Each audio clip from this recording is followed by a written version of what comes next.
It's the Waffle Bros. I'm Corwin. And I'm Uko. And we are back with more Proteus, about to dive into a community map, Proxima Centauri B, the processing plant.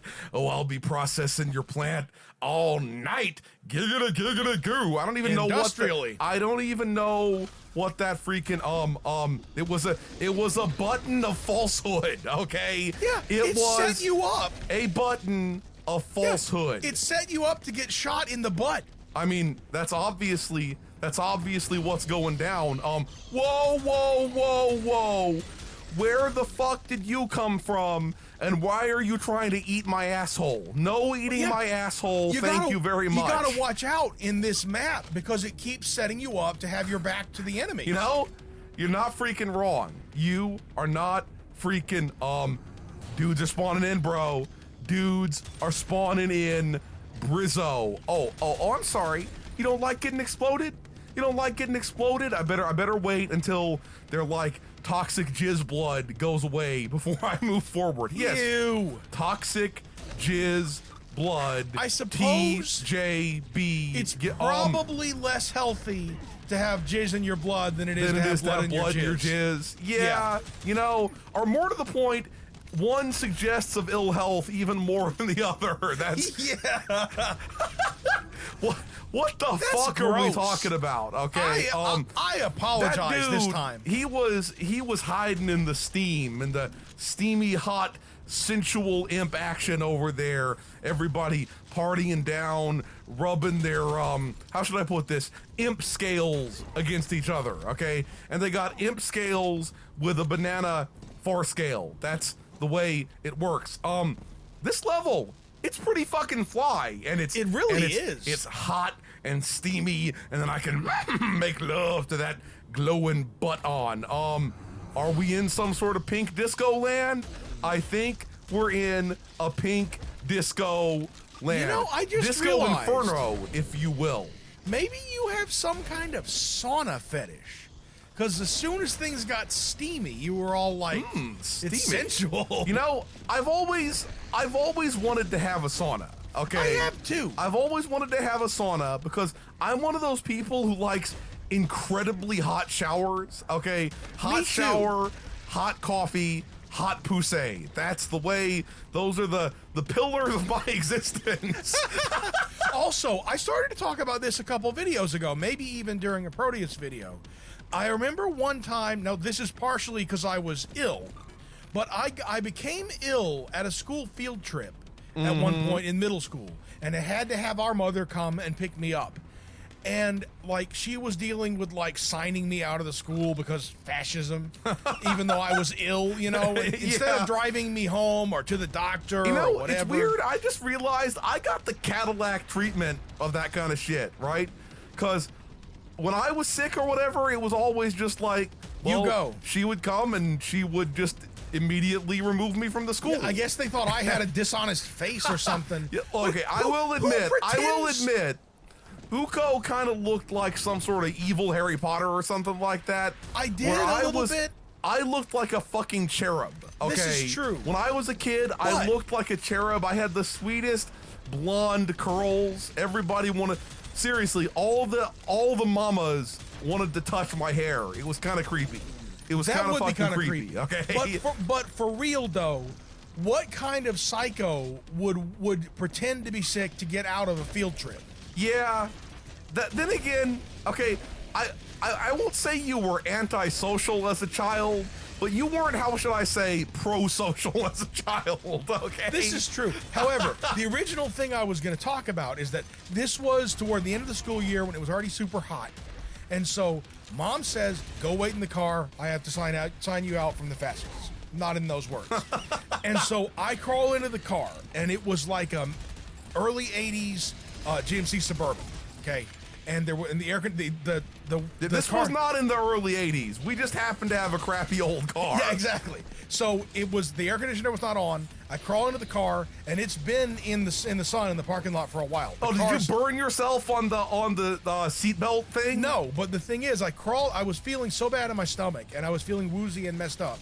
And then as soon as I crawled into the oven-like car, I felt so much better. and like I laid down on the car seat and just went to sleep. Looking back on it, was there a possibility that you could have gotten so relaxed that you almost ended up just releasing your bowels? No, you didn't actually, but you could have. I could have. That's what I'm saying. But I woke up. Mom had returned to the car and saw me insensibly passed out on, on the seat. And she was like, I woke up. She went, yeah. She's knocking before she could even get the key out. She's like knocking on the door, trying to make sure I'm alive. See, and I'm like, oh God. Yeah, it was weird. That reminds me, I know we might have talked about this on the channel before, but no, you don't. Anyway, when I had my wisdom teeth out, okay, I had some sort of problem where like the teeth, even though I followed their instructions to a T, to a tooth, to a tooth, exactly. For some reason, like the wound didn't close, and I just kept bleeding copiously on into the night.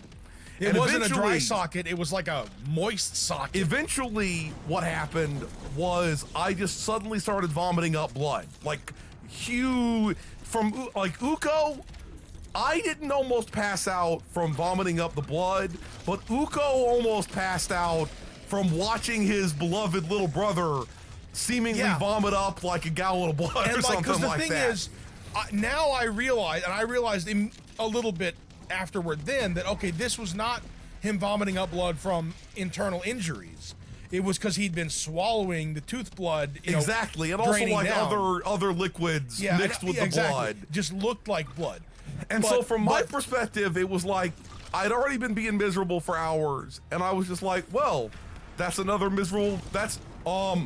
I just got fucking wrecked. It's a good thing that the checkpoint was. Oh shit. So anyway, after that happened, naturally our parents were like, we should take you to the hospital. And they did. And when I was there, they were very rude. Like it was really a very unpleasant experience. And later on I found out that we had like the most shittily rated hospital in the area or something like that. Yeah, but the rating has improved since then, but that's not saying much. But anyway, so what ended up happening though, from my perspective, I went in there and they did something to me. They shoved some gauze inside of my face, and then they injected my butt with something, okay? And no, in case anybody was thinking, no, they did not inject like into the anus or anything like that, okay? In the buttocks. And so they injected me in the butt with something, and like literally, it was like they were injecting, like GHB or whatever the fuck into my butt or something, because you just instantly felt good. I just instantaneously went to sleep. Okay, so that it was like, from my perspective, it was like the weirdest alien abduction, because it was like butt injection. Then the next thing I knew was I was going, no, get away from me, nasty boy, get away from me. So butt injection. And then it was like a slight, whoa, let me back in, don't fuck me up. Holy shit, there's so many dudes right on that hallway. It was like a slideshow where it was like butt injection, pass out. The next thing I remembered was walking out into the parking lot toward our car. Then the next thing I remembered was being in the car, getting buckled in. And then the next thing after that was just a split second of being on the way home. And then finally arriving home and then going to sleep. And that's like, it was like, from my perspective, all of that happened within a period of like 10 seconds or something like that. When and it's like it's stitched together as if it all just happened within that really short period of time. Yeah, so they must have been giving you something that just deleted your short-term memory. Exactly. Oh no. Stop sniping me. But what the weirdest thing also beyond that was that I fell asleep just immediately on the couch. Like I was like, I ain't got time for none of this like bed shit. I'm going to sleep on the couch right now. And in my dreams, there was somebody like, some sort of like, I don't know, hideous pervert wearing a top hat, trying to like, he was like opening the sliding glass door near the living room and trying to like, you never told me. Yeah. And like, it was so vivid, this dream, that like I woke up terrified of the top hat pervert. Okay, So basically, Mr. Monopoly was trying to get in there. and he had like a mustache. Okay, and but not like a big fat mustache, like a sort of like, you know, spindly little mustache. It was.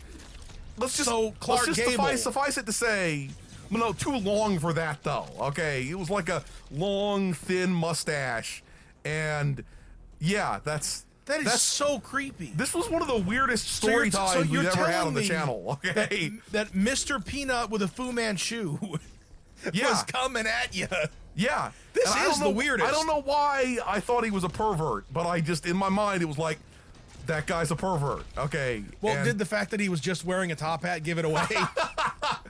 I think he might have been wearing a purple suit. He was kind of like, what's the thing with the chocolate factory? Okay. Oh, Willy Wonka. Yeah, his Willy was Wonka-ing for my chocolate factory, I guess.